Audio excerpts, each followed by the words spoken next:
Today we have a crazy revenge story against a roommate from heck. We'll get into that in a bit, but first, want my girlfriend? Threaten me? Take my whole crappy life. I had a girlfriend, we were bad for each other, and unsurprisingly she was cheating on me. I found out in a rather dramatic way and had a full-on mental breakdown. Dude who she was cheating with had been fed a bunch of lies to keep him from talking to me, and he started threatening me with violence. Long story short, we broke up. She moved out of our place and into his place. I started therapy. A few months go by, and I realized in therapy that I wasn't just busted up about my ex-girlfriend, but also my whole life. I decided to find a new job, a new place to live, everything. Got the ball rolling, and the day I got my new job offer, I saw an email come into our jobs at inbox with the company I was working for. I recognized the name as the guy who was threatening me and now living with my cheating ex. So I referred him to my boss. Talked about how he was great. I'd only heard good things and hey, because I was putting in my 2 weeks, they should definitely hire him.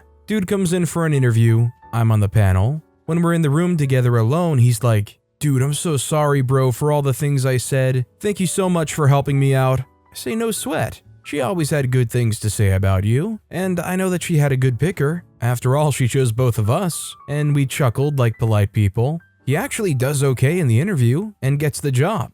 That job was a crap show. I'm not exaggerating when I say that it is the worst job I ever had. The place that I was moving to was paying twice for a third of the work. I was so relieved to be leaving. When I moved out of my place a month later, my landlord asked if I knew anyone who was looking. Gave her the guy's phone number. That apartment was charming as freak when you first see it, but was similarly absolute trash. But you didn't know that until you were living there. My buddy from my old job told me he got the call for it at work and jumped on it, so I knew he had my old crappy job, my old crappy place, and my old cheating girlfriend. I hope he enjoyed my life more than I did, but somehow I doubt it. I do know that they broke up about 2 months later. I love that OP is literally hermit crabbing through life with this guy, literally shedding their old, small, crappy shell as they would describe it and giving it to the jerk, who honestly should probably look for a bigger shell for themselves but is more than willing for some reason to cram themselves into OP's old one.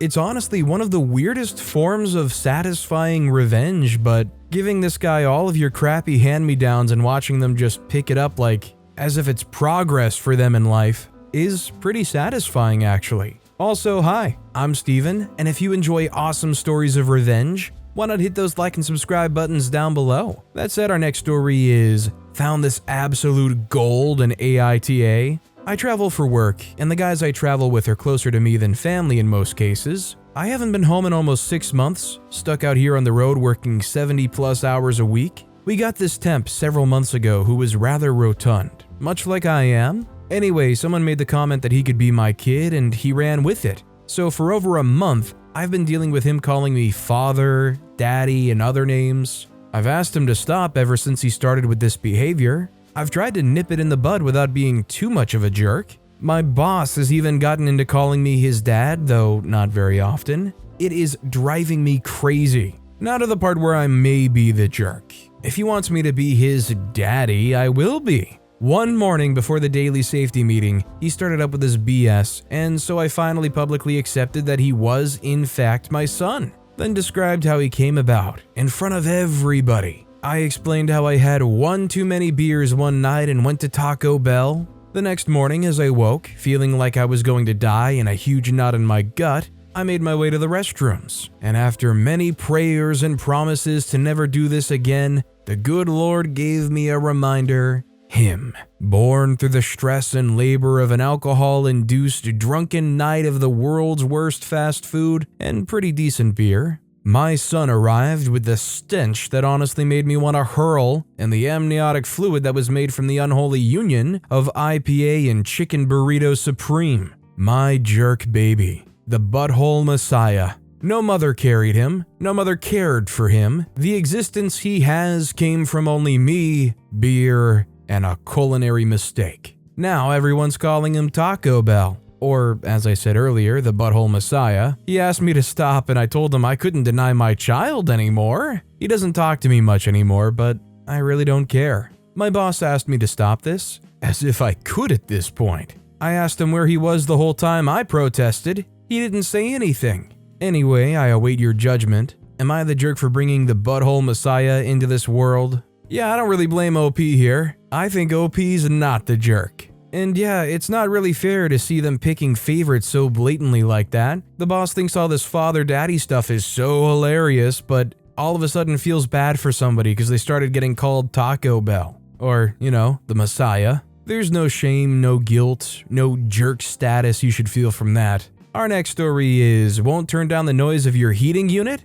Enjoy some cold days in your shop. So this story takes place 3 years ago. I used to live on the first floor in a corner building, second floor for any Americans reading, and the ground floor of this building was a general commercial unit that had been vacant for about a year. That changed in December 2020. At that point, our National Post Service rented the ground unit as a temporary place where merchants could drop off packages instead of having to go to the general post office further away. As soon as they moved in, I kept hearing this weird buzzing sound at night, but couldn't really find out what it was. Only when the weather turned even colder, the buzzing got more serious and I couldn't sleep and ventured out on my decking at night. There's an external heating unit up there that warms the commercial unit. It was blowing and buzzing like it was getting ready to spin itself apart. Clearly something was wrong with it, as it had never been this loud before. I'm talking full power almost 95% of the time, and the remaining 5% a weird buzzing as the coolant, I think, refilled or something.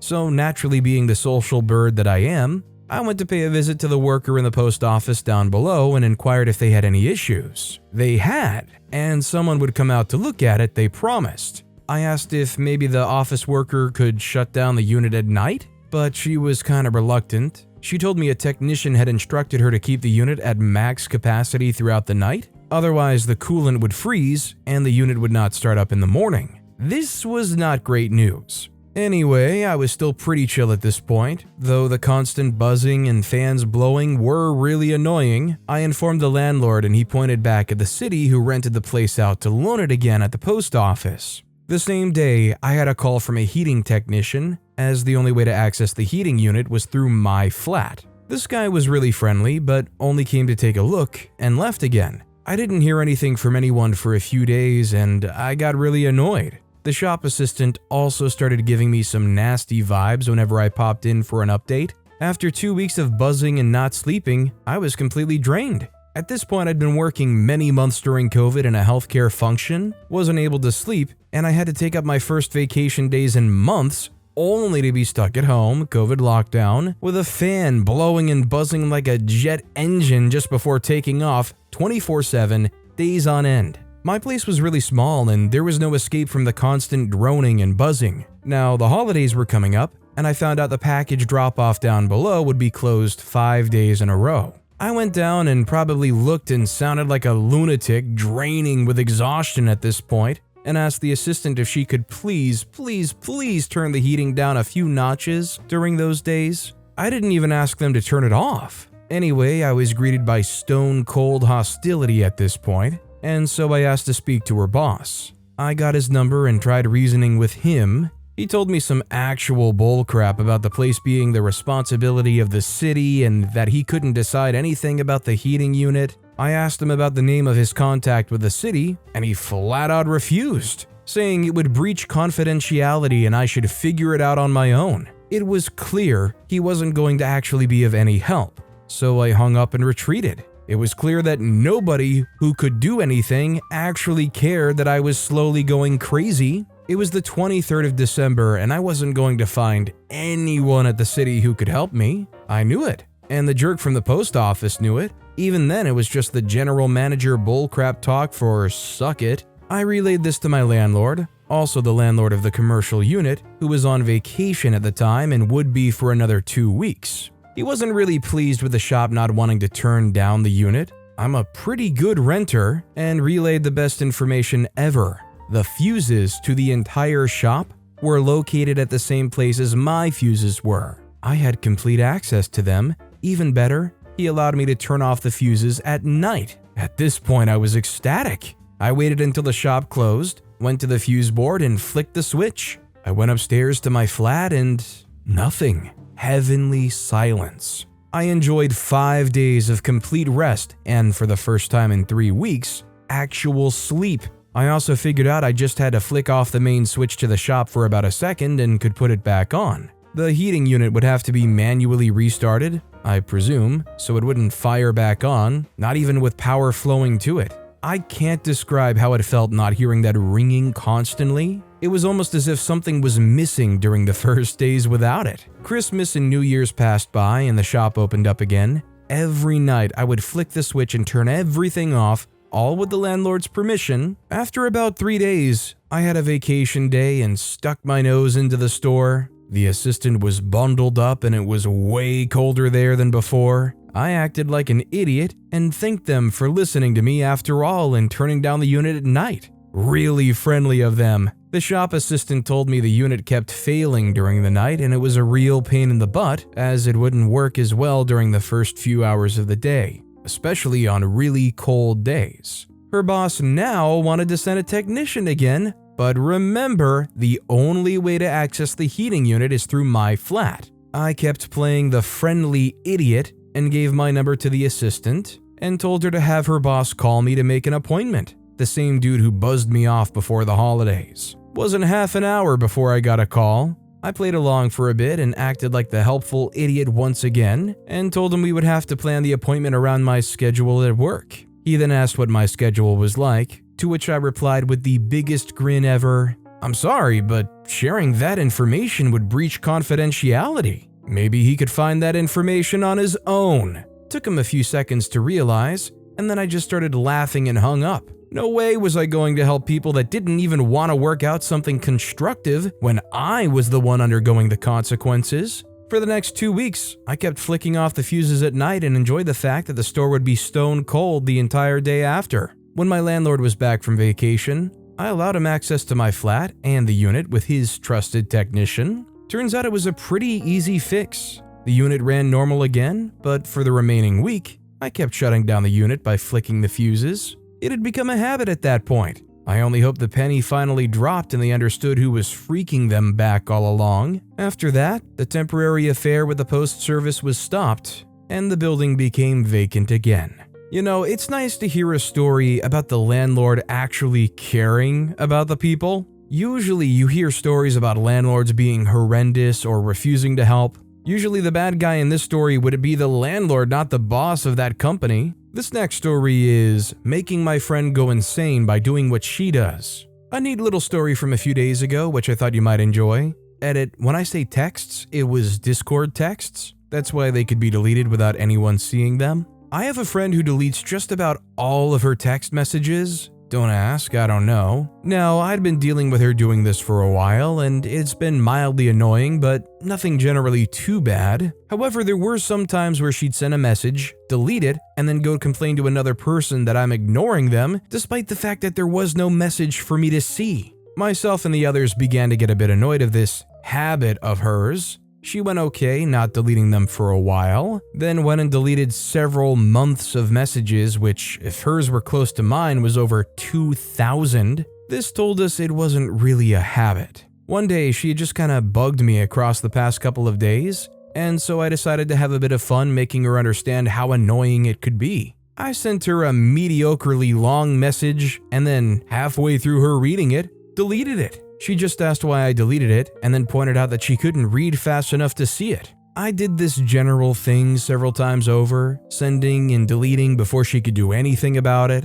After a while, she stopped responding, so naturally I told one of the other people, we knew to get them, to ask why she was ignoring me. The same way she had done previously when she deleted messages I never saw. Later that night, someone else sent me a message asking why my friend was ticked, and that when they asked her the response, it was, "OP knows what he did." Apparently, she was barely aware of the fact that I was doing what she did until we went on call several days later and explained why I did what I did. She was ticked, which amused us because we were all fed up with her doing this, and she now knew how it felt. I'm happy to say she stopped deleting all of her messages and is now very much aware of how annoying that entire thing was. There's definitely a lot of detail missing, but I don't know what to put without making this stupidly long and painful to read. Actually, I think OP did a pretty good job explaining everything that had gone on. I think the point and the revenge are all right there. Honestly, I don't know if it's like this person just had a lot of second guessing going on, or if this was like some kind of quirky thing they just started taking on as like their thing to do. But if there is one kind of person talking to me that upsets me,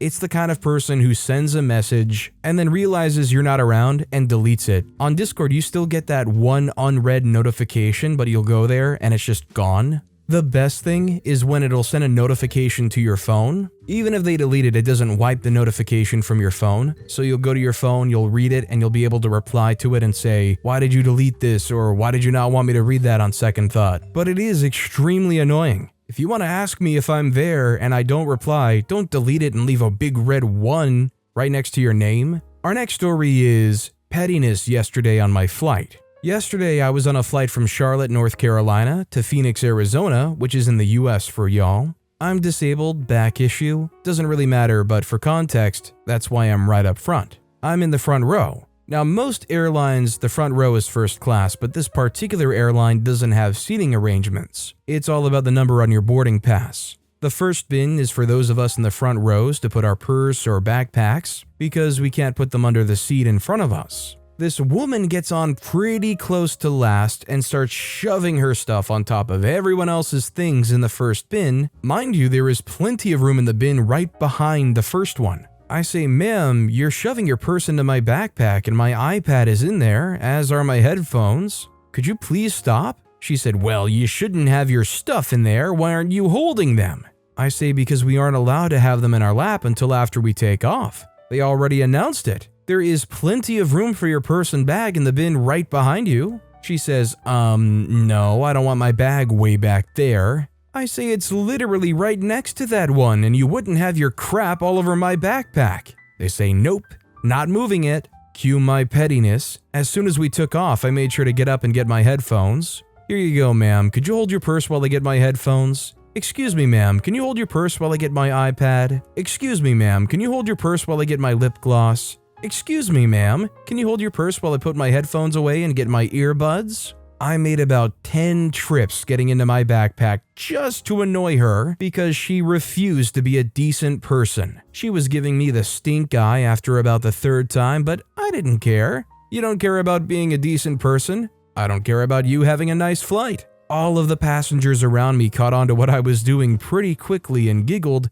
every single time I unbuckled my seatbelt. Play stupid games, win stupid prizes. Hopefully this will teach this woman not to be such a jerk, but I doubt it. Considering the stink eye and the lack of adjustment even after 10 times of going to the backpack and pulling stuff out, I doubt this lady learned anything. In fact, I'm sure she's going to use this to be more spiteful in the future because that's just the kind of person they are. Our next story is, "No, you can't see your dying relative."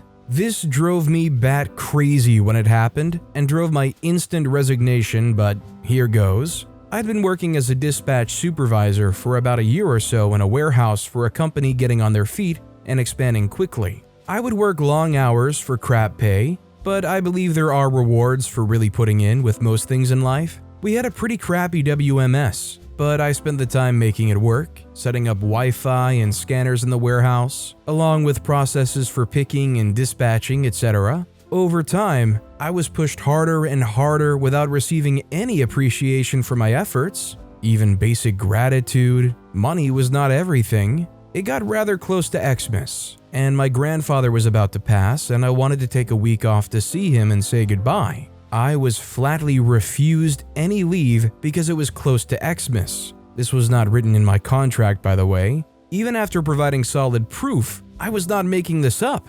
I went back a few times, even to the point of asking for 1 day. Denied.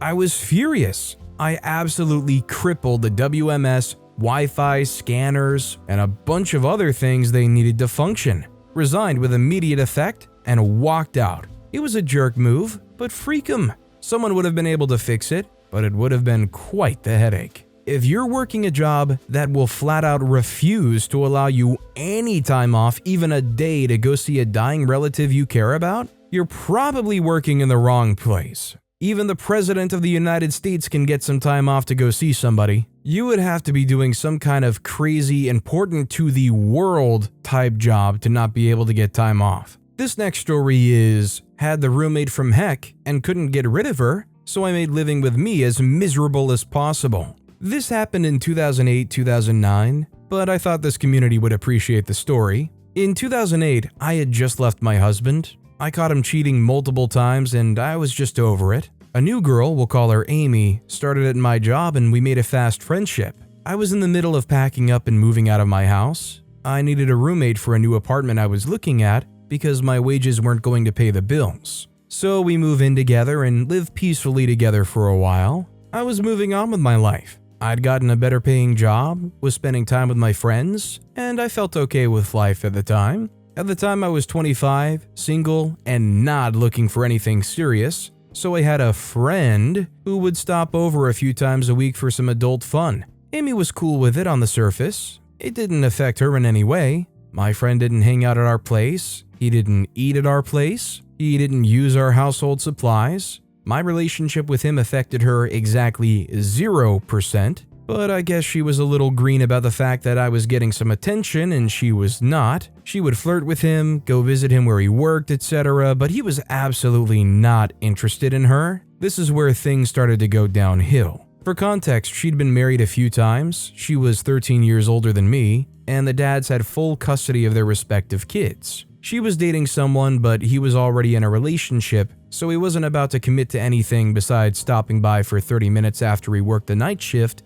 every day. I tried to point out all the red flags, but she was convinced it was love. This dude used to hit on me constantly in front of her. He was very open about being in a committed relationship with his girlfriend, so I have no idea why Amy thought this was going anywhere. After a few months, I met someone I wanted to be serious with, so we started dating. We'll call the guy Tom. Tom and I got pretty serious fast. He was living in a horrible situation, so he moved in with Amy and I pretty quickly. I think it was after about a month of dating. So we have our room and she has her own room. The bills went from 50-50 to 33-33-34 to make sure things were still even. We shared a kitchen, living room, and bathroom. After Tom moved in, she started openly hitting on him in front of me. Every guy I had in my house, even just friends, she had to hit on. None of them ever took her up on it. Every single one turned her down, and I think this added greatly to her oncoming behavior. Over the next couple of weeks, Amy did a complete 180. She stopped paying rent, refused to buy any food, and would just eat whatever Tom and I bought, would not wash her dishes. We had 2 cats, one hers and one mine, and she would never clean the litter in her room, so her cat would use our hallway floor as a bathroom every single day. Every day when I got home from work, there was a big steaming pile of cat crap right inside my front door, sitting in the middle of a giant puddle of urine. My cat was locked in my room at night with her own supplies, so there was 0 chance it was her. It was the same thing every morning by the front door. Whenever she was done eating the food she stole from me, she would set her plate with the leftovers on the kitchen floor for her cat to pick at. She would leave the plate there for days, to the point that if I didn't pick them up, there would be multiple plates on the floor with food in various stages of decay. All of my dishes started going missing, except for the cat's plates, of course, and what dishes were left, she refused to wash ever. She used my toilet paper, my laundry soap, even my tampons. This went on for about 2 months and it just kept getting progressively worse. She would use panty liners every day and would change them multiple times a day and stuff them in the garbage can in the bathroom. She would leave it there completely overflowing and spilling out onto the floor for days until I caved and put on gloves and threw them out. The can would be full in about a week, so this happened a few times. That's not even the worst of it. My expensive DSLR went missing. I was a photography hobbyist at the time, but it was my dream to be a professional photographer and own my own photography business. I would shoot stuff for friends and family as practice, and one day I grabbed my camera bag from the shared living room, and as soon as I picked it up, I felt my heart sink into my stomach. You know that instant dread that grips you the second you realize something truly gut-wrenching has happened? I opened the bag, and of course, the camera is gone. That was an expensive camera for that time of my life, and it was a gift from my parents, so I was truly devastated. I couldn't prove a thing, and I wasn't even sure how long it had been missing. It could have been her boyfriend that took it, but either way, it was gone. So now this is it. This is the last straw. I need this bench out. I went from nice girl to freaking psycho in about 30 seconds. I'm not the violent type and I hate confrontation. I'm not waiting for a freaking eviction to go through. And I really didn't have the money for that anyway, so here's where I start my petty revenge. Amy wants to live here with me rent-free, stealing my crap, hitting on my boyfriend, and neglecting her cat. So be it. But it's going to be on my freaking terms. One vital piece of information. In my divorce, the jerkhead moved back in with mommy, and I took everything from the house to my new apartment. So I owned everything, and the lease was in my name. I started by changing the Wi-Fi password and the computer password. The following week, I had my cable company come and remove the cable lines to her room. I bought a small fridge for my room and a cabinet and put all my food and personal supplies in my bedroom and put a secure lock on my door. When her cat crapped on the floor, I would pick it up and smear it on her bedroom doorknob. Overflowing bathroom trash cans filled to the brim with her panty liners were dumped on her bed. I removed the knobs to the washer and the dryer. I did everything possible to make her life uncomfortable. I did other small stuff, anything that came to mind. A few months prior, Amy and I had been working at the same store, and she borrowed another coworker's laptop. She ended up getting fired, but she never gave the laptop back, and the coworker was really trying to get it back from her. Amy ghosted her, of course. So, while she was out one day, I went in and took the laptop and gave it back to its rightful owner. Amy called the cops on me and said I stole her computer, but I explained what happened. She admitted to the cops that the computer wasn't hers, and the cops said it wasn't their problem anymore. That one really made her hate me. She wasn't working at the time, so it's not like she had any money to do anything or buy anything. She was literally just existing in my apartment. She would disappear during the day, but I have no idea where she was going. She moved out after about 6 weeks. When she moved out of my apartment, I didn't even know she had left. I just noticed she wasn't coming or going for about a week, so Tom and I cleaned out her room. She left clothes, broken furniture, a cardboard dresser, and 5 39-gallon garbage bags of trash we collected from the mass piles of panty liners, rotting food, and ordinary trash we found in the room. It's a miracle we didn't have roaches. I found all my missing dishes, silverware, and cups all covered in food and grossness. I just threw it all away. I wish I still had the photos though. Oddly enough, about 6 months later, I opened my back door to take out the trash, and my camera was in a bag hanging from my doorknob. I know Amy definitely didn't return it. For about 2 years after, every time I would find out that Amy was living with someone new, I would message them and send them the photos of her room, papers in the trash that had her name on them, and I would tell them the whole story. One time, it caused the people she was living with to throw her crap out on the porch. She had just moved in, and they had small kids, and they didn't want to risk it with her. I stopped after that. She knew it was me telling them too, so I figured I'd sufficiently made my point. Honestly, although OP felt like they had to resort to this level of crazy, petty action to get them to leave, they kind of deserved it, not gonna lie, they were a terrible roommate. This next story is Friends' Petty Revenge on Ex. I have to say, one of the best forms of revenge I've ever seen. My friend Julia, not her real name, has went through a horrible marriage and divorce. When her and her ex were dividing their things, she was supposed to get the cookbooks, as she loves to cook.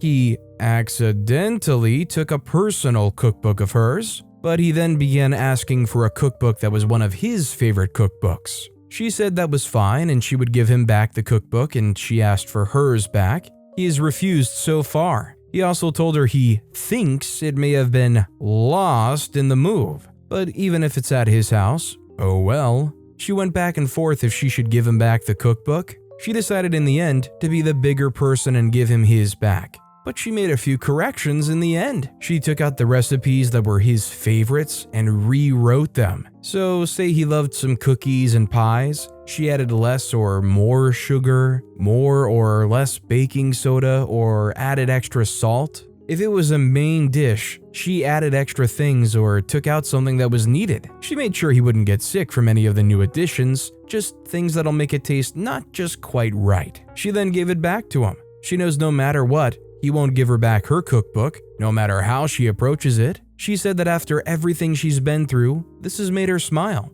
knowing every time he goes to cook all of his favorite dishes, they will all just taste not quite right. When she shared this with me, I laughed so hard and knew I had to share this with the hashtag petty crew. Honestly, kind of a devastating thing to think that you made your own personalized cookbook with recipes you really liked, and some jerk nabs had to keep it for themselves. Honestly, I think they got off easy by having their favorite recipes altered. Shoot, depending on what they did, they might have made some even better. But with that being said, that's all the time we have for today. Now, if you want to hear another absolutely crazy revenge story, check out that video on the left. Or if you missed my latest video, check out that video on the right. That said, I'll see you all next time with some more stories.